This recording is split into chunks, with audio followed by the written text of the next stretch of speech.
Makikinang na mga mata, nakakatunaw na mga ngiti, at ang boses mo na hindi ako magsasawang pakinggan. Ano pa bang hahanapin ko? Ibang-iba ka sa lahat, pero parang may iba sa mga mata mo, sa ngiti, at sa boses mo. Ano bang gusto mong sabihin? Paano ko ito malalaman? Ngayong wala ka na.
Mary Grace Montefalco, 16 years old.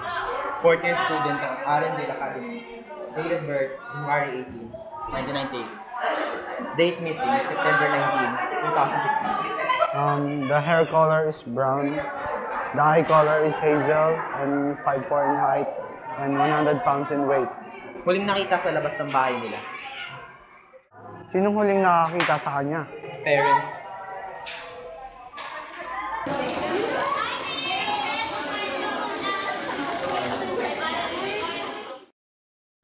Sino sa inyo ang naiwan sa classroom na to at umuwi ng bandang 5 ng hapon ng Friday? Pwede mo bang sabihin sa amin kung nakita mo si Mary at kung sino ang kasama niya? Huli ko po siyang nakita dito sa classroom at nakita ko pong inaayos niya yung gamit niya. Pagkatapos nun, sinundo na siya ng bartender. Ganun ba? Sino naman sa inyo ang katabi ni Mary sa klase? Kamusta naman si Mary as a seatmate? Okay lang naman. We don't talk much kasi ayoko sa kanya. Akala mo kasi kung sinong matalino. Puro pagpapaganda lang naman ginagawa. Wala naman kayong napansin na kakaiba sa kanya bago siya mawala? Wala naman. Masaya pa nga siya kasi mag-sleep over daw sila ng best friends niya. Best friends? Sino dito? Ako po at si Greg. Naalala niyo pa ba kung nasaan kayo nung araw na nawala si Mary? Opo, nasa bahay ako.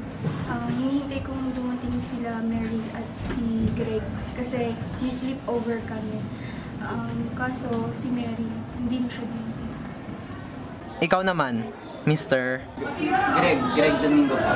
Nasa bahay lang din po ako. Hinihintay ko po ang text ni Mary para po masundo ko na siya. Kaso, hindi po yun dumating. Okay lang ba sa mga magulang nyo na mag-sleepover na may kasamang lalaki? Opo, matagal na rin pong nasa ibang bansa ang mga parents ni Elise. Tsaka malaki po ang tiwala sa amin ng mga parents natin. Pwede ba naming malaman kung sino ang boyfriend ni Mary? Chad. Chad! Chad. Chad. Chad Mitchell Sanchez. Mr. Sanchez, ano bang kailangan niyo sa akin na ano ba nangyari sa girlfriend mo si Mary? Of course, hindi ako tanga. Pwede ko ba malaman kung nasaan siya ng araw na yun? Ano bang pakialam niyo? Hindi mo makaya sagutin o ano? Nasa bahay lang ako noon kasi alam ko may sleepover sila. Nakasama si Greg? Oo. Tapos pumayag ka na may lalaki sila kasama? Not really. Pero dahil best friend niya yun at pinagtatanggol niya sa akin, pag nalaman ko lang talagang may kinalaman si Greg sa pagkawala ng girlfriend ko, hindi na siya makakatungtong sa school na to. Ngayon, nasagot ko na ba mga tanong mo?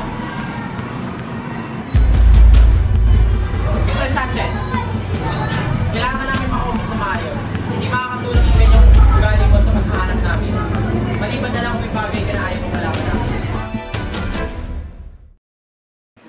Para lang maklaro ang lahat, wala naman ako kinalaman sa pagkawala ni Mary. Wala naman kami sinasabing ganyan. Parte lang to ng aming pag-iimbestiga. Kung gusto mo talaga makita siya, mas mabuti na tulungan mo kami. May managing problema ba kayo? Or may napansin ka bang kakaiba bago siya nawala?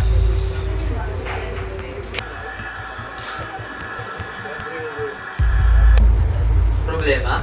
Wala naman. Mr. Sanchez, kailangan namin malaman yung totoo. Kung hindi, nasayang na tayo ng oras dito.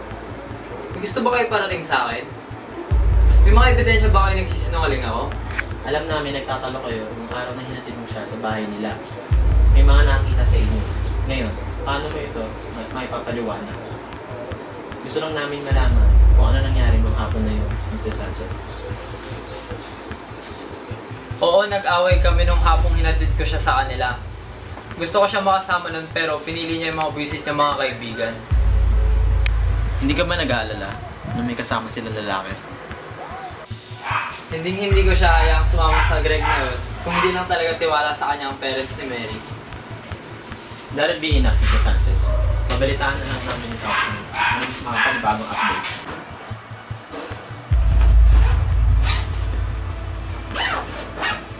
Hello?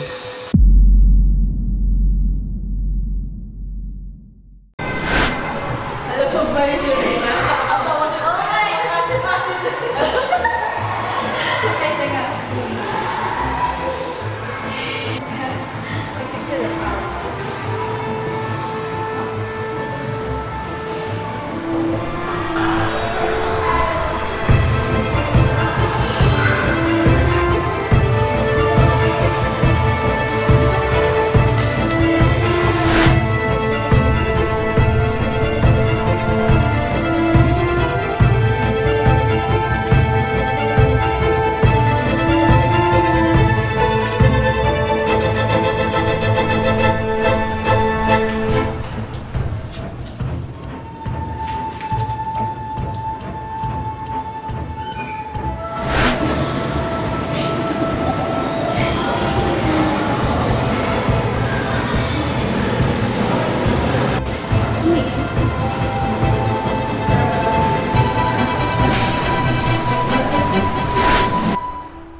Kukuha lang ako ng kape para sa inyo, ha?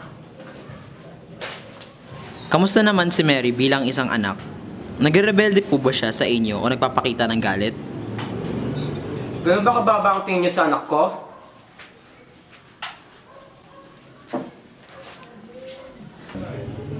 Mabait po na bata si Mary. Palagi po siyang tumutulong sa gawaing bahay. Tsaka kahit papaano, ginagawa niya po lahat ng makakaya niya para makakuha ng mataas na grade.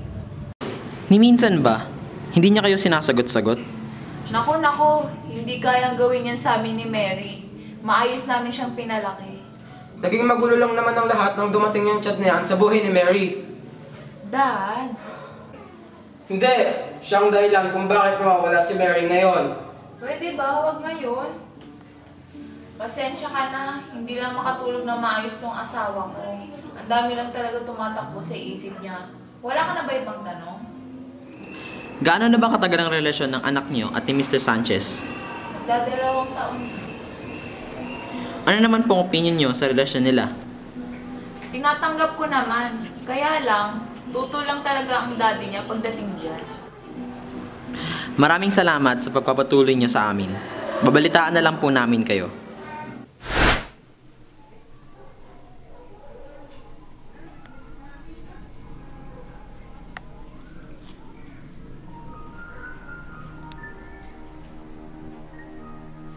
Uy, Dad, may nag-doorbell.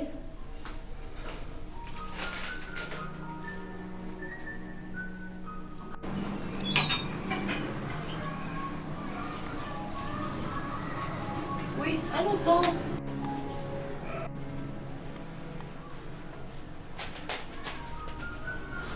Dad, tignan mo, kanino kaya galing to? Buksan mo, baka may nakalagay na note.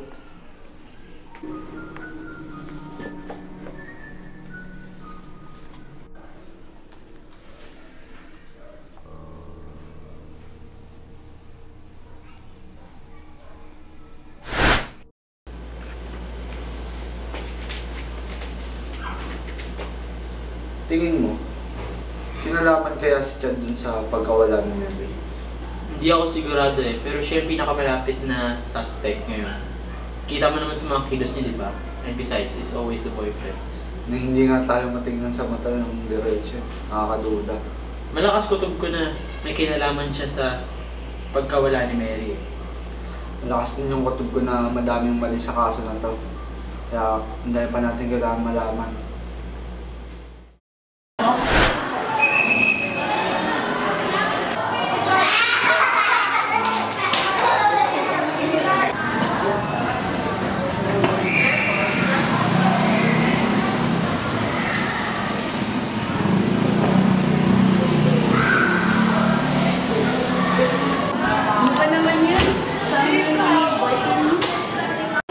Wala nang nagbago dun eh.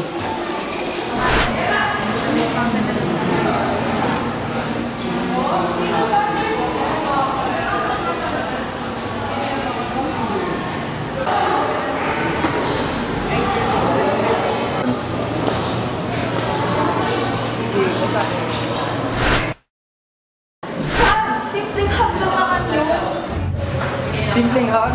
Siguro para sa'yo. Pero base sa nakita ko, hindi lang simpleng hug yun para sa lalaking yun. Mahalaga mo ba talaga yun? Hindi mo pwedeng kalimutan mo na lang lahat ng nakita mo. Kung kaya kong kalimutan, edi ginawa ko na sana, di ba? Chad, pinapalala mo lang tong away natin. Pwede ba? Huwag na yun. Ang dami kong kailangan gawin. Ako na naman. Ako na naman yung mali. Sige, gawin mo na lahat ng kailangan mong gawin. Sanay na ako sa'yo at sa mga palusot mo. Alam ba, matagal na akong mahilig ko sa nila. So, deal. Tara, basta. Tara.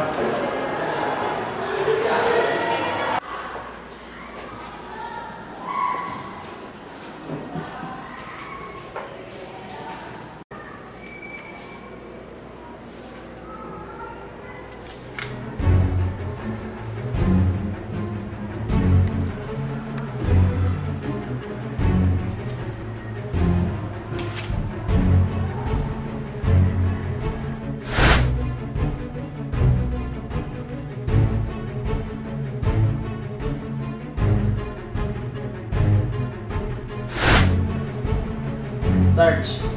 Yes, sir. Tingnan mo nga.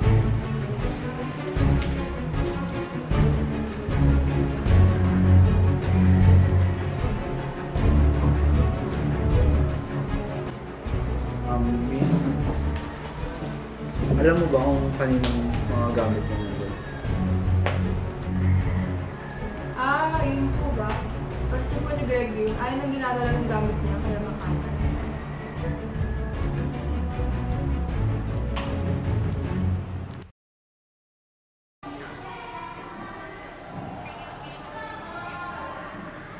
Kaya ako may ganung pictures kasi hilig ko talaga ang photography. May problema ba doon? Hindi ako professional na photographer. Pero sa pagkakaalam ko, magkukuha ng mga litrato ng iisang tao, araw-araw, ay hindi normal. Ano ba talaga tingin mo kay Mary?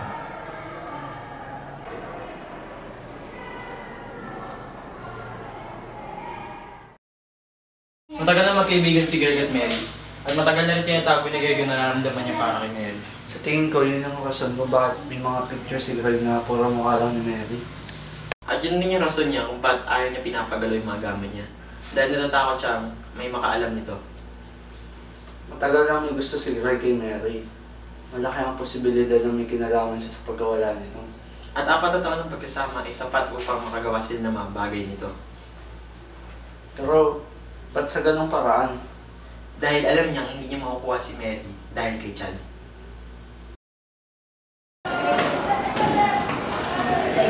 Kanino ko ang sinilip? Ako na wala eh. Wait, Miss Teres, pwede ba kita makausap? Ano na naman po ba ito? Kabalo naman po ba kay Mary? Hindi lang ito kay Mary. Kasama na rin si Greg yun. Si Greg? Bakit? Ano nangyari? Mas mabuti na lang mas mama ka sa amin para mas makapag-usapan yung maayos. Miss Ferris, alam mo bang may gusto si Greg kay Mary? Si Greg? May gusto kay Mary?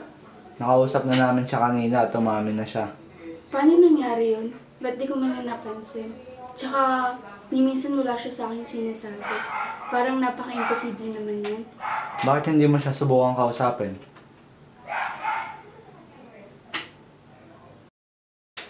Okay lang po ba kayo, Miss Perez? Sorry po. Medyo masikip po kasi. At may pagka-claustrophobic ako. Actually, pares kami ni Mary. Ganun po ba? Well, yun lang naman po ang itatanong namin for now. Thank you for your time.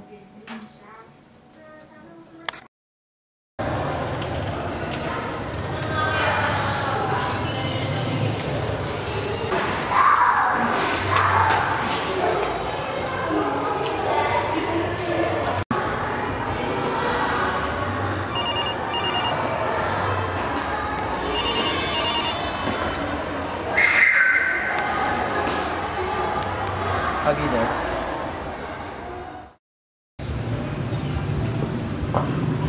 Ano ginagawa mo dito, Miss Perez?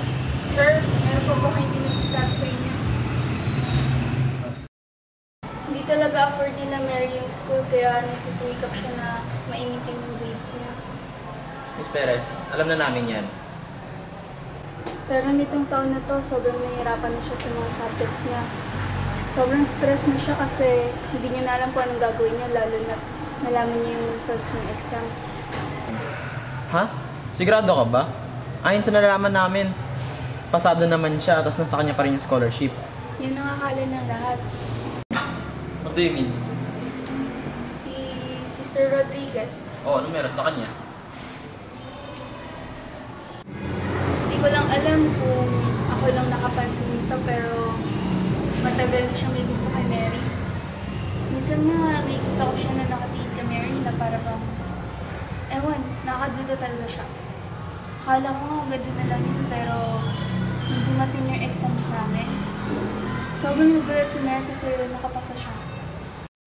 Sa likod ng kasiyahan niya, sobrang nagduda din talaga siya. Isang araw nga, uwian na nun. Yayayain ko sana siyang lumabas, kakain sa kami, katambay, dami. Kaso, tinawag siya ni Sir Rodriguez sa isang room. Lumapit ako, pinakinggan ko yung pag-usap nila. Narinig ko na sinabi ni Sir na handa niya tulungan si Mary na i-maintain ng grades niya. Pero ang kapalit nun, yung pagkakaroon nila ng relasyon. At pumayag siya? Hindi. Siyempre hindi. Umalis agad siya, pero never niya sinabi sa amin ito yung pagudol. Kahit pa ang boyfriend niya, walang alam dito. I'm pretty sure na wala rin siyang alam. Pero kung wala ko nung araw na yun, siguro never ko din malalaman yun. Bakit hindi mo lang sinabi? Ba't hindi mo na nabanggit noon pa? Sorry po kasi takot na naman po ako na kapag nalaman ni Sir Rodriguez na may alam ko sa ginawa niya, baka may gawin po siyang masama sa akin.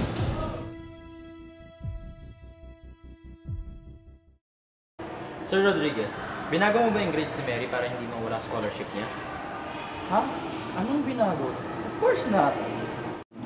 Sir Rodriguez, binasagap kami impormasyon na nagsasabi na nakakatulungan si Mary sa pag-maintain ng grades niya, pero ang kapalit nito, ang pagre-relasyon niya sa'yo.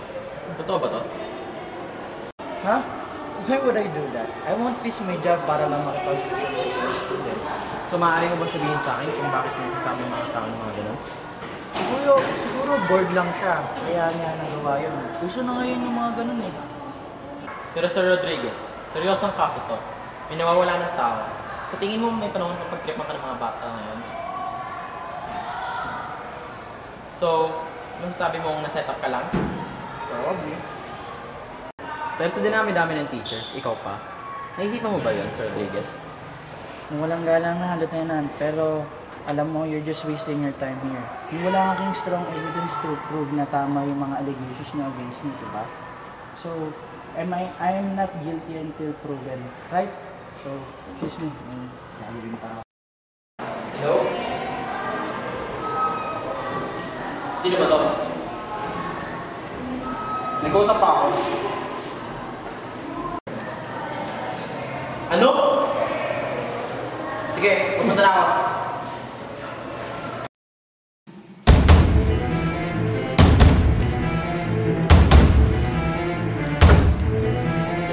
Di mo ba alam kung anong ginawa mo?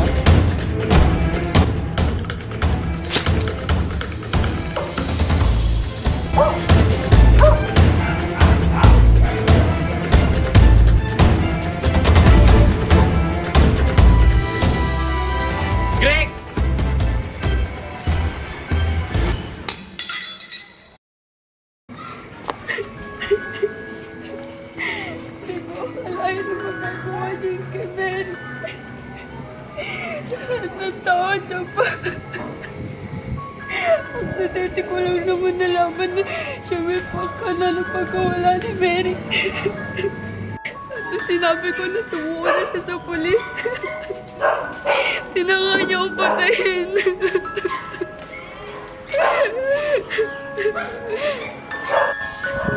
Salamat na lang talaga kasi dumating si Greg.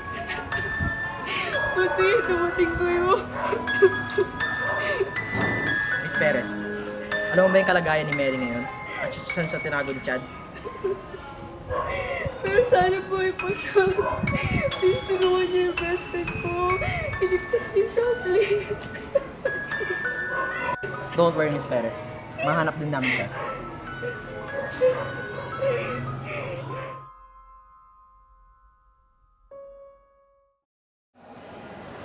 Buti naman nalaman na kung sino yung pakana ng pagkawala ni Mary Grace Montefalco. Pero may mali dito eh. Malakas ang pakiramdam ko may mali dito sa kaso na to.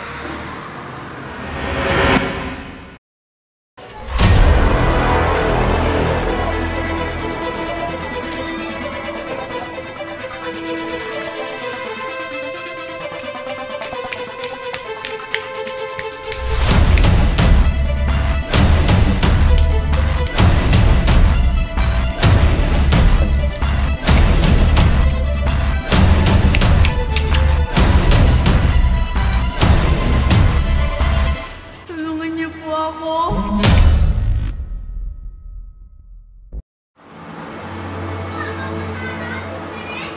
Walang hiya siya. Hindi na siya naawa. Dinamay niya pa pati si Greg.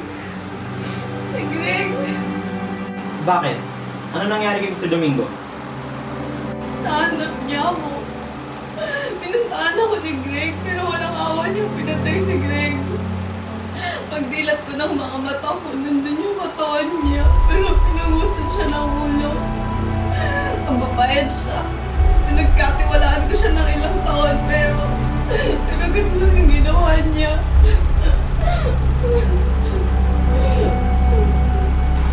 Nasaan siya ngayon?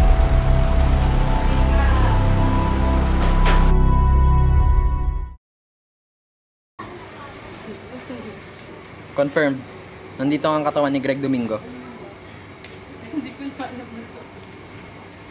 Ano nakita mo din? Ngayon ako yun.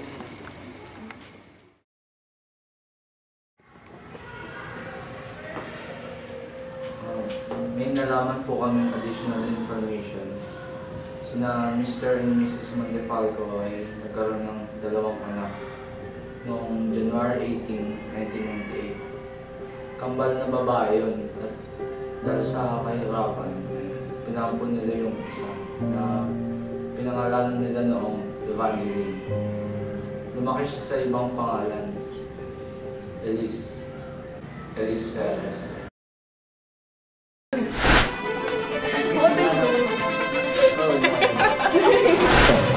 Simpleng ha? Siguro parang... Hindi!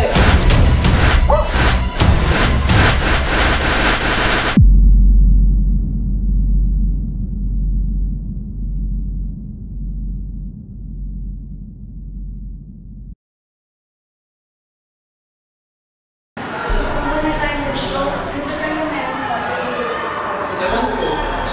Basta ang alam ko, mahal kita. Hindi ko na talaga kaya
Hello?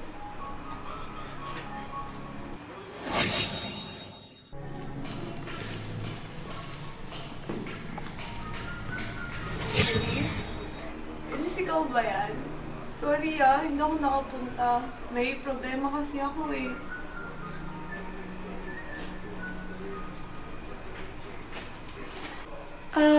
Okay. Kung gusto mo, pumunta ka na lang dito sa bahay para mapag-usapan natin yung problema mo.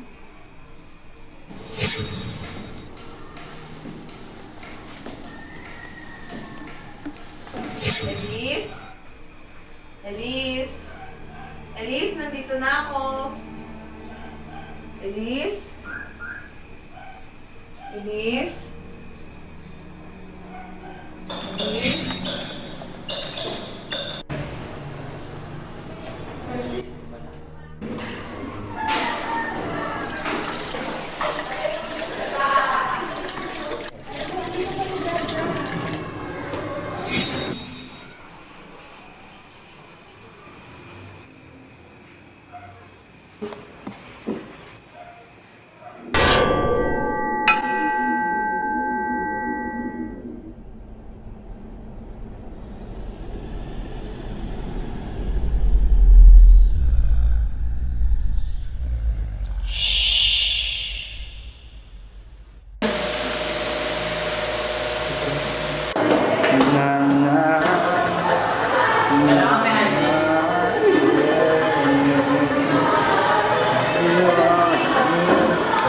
Action. Magpalit ka ng uniform.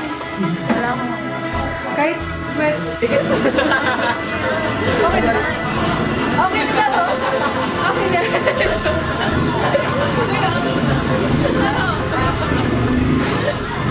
Tia, ayos na tayo Sabog na naman si Pia. Seryoso yung shoot mo, May. Dalian niyo. Hoy, seryoso ngayon ang tawa. LJ, gutom na si Anjo. Tara, gutom ka na. Fuck the shit, talaga mo sa akin. Uy, end na natin. Sir! Ano na, sino na? Sige lang. Hoy! Ito talaga yun, ito talaga yun. Ayan o. Aye! Hindi ako makapag-concentrate! Ang cute na yun. Parang siyang ewan.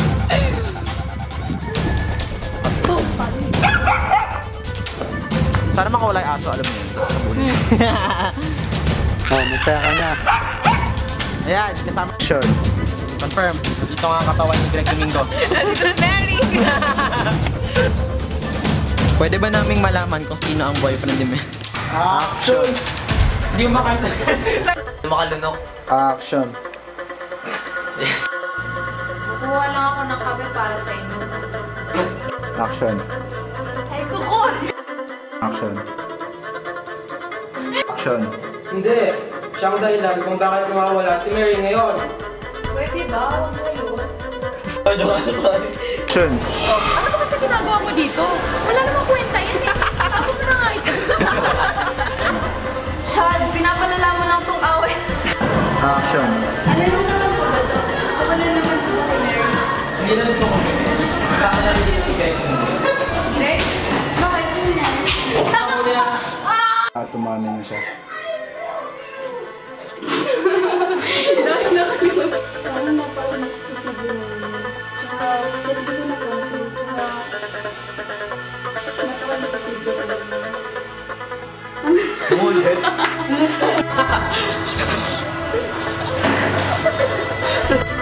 Hindi nga kasi ako sabi.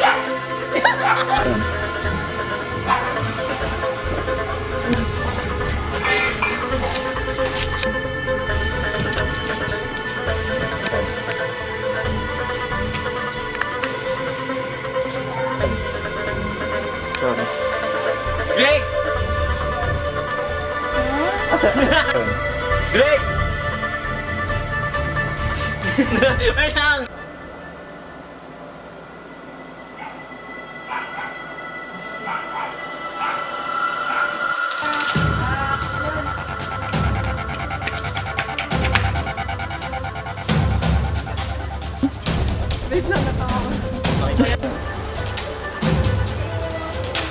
Bakit naman ito? Pero wala akong kulay niya.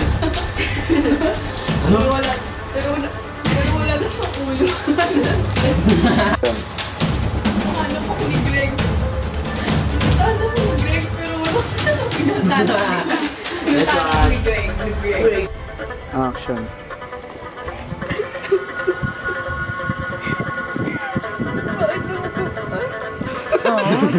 Wait lang, wait lang. Action. Wala naman gagawa niya yung kay Mary. Sa lahat ng taon ka pa. Ano, wait lang. Oh my God. Last na. Last na. Kay kuya. Last na. Action. Action. Alam mo talaga. Wait lang, Jade, wait lang. Sorry, nakangiti ako nun eh. Buti yung dumating ko yun.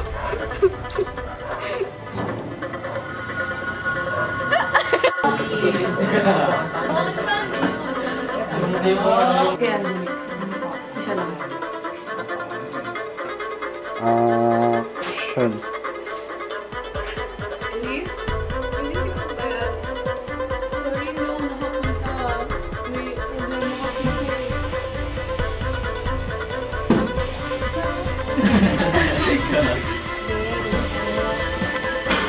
Hi kayo.